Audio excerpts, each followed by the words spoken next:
Hi, I'm Josh Dygert. I am the author of the novella Stella and The Story Traveler. Writing has been the dream since I was 8 years old. My dad would read to us every night, and I just grew up on Narnia and Lord of the Rings and all of that. Then I had this moment when I was 8, I was in the car with my mom, and I just suddenly knew that this is what I wanted to do with the rest of my life. And yeah, I haven't really questioned it too much since. As an English teacher, I think it definitely does help me to be a better writer. I feel like anytime you have to teach something, it forces you to think about it differently. When you have to, differentiate for different types of learners, it forces you to get outside of your own, the cages that we live in that limit us. This one, it's from a horror publisher.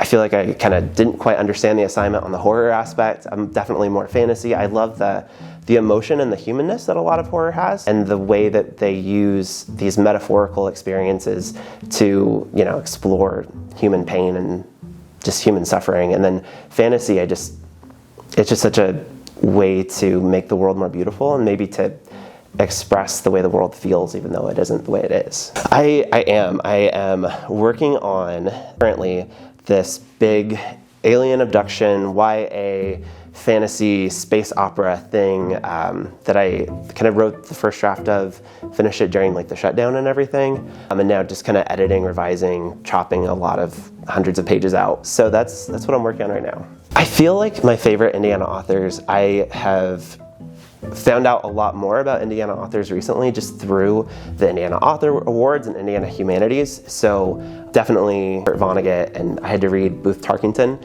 when I was in 8th grade, The Magnificent Ambersons, and I was really into it as a 13-year-old, which is weird. But then recently learning more and more about Leah Johnson and J. Coles. So the advice that I would give fellow writers is to remember the joy. And I feel like so often rejection can be hard, and editing and self-criticism can be really tough. And so right now I am trying to remember that writing is about joy, about gratitude, and about celebrating life. This is my advice to myself: remember the joy.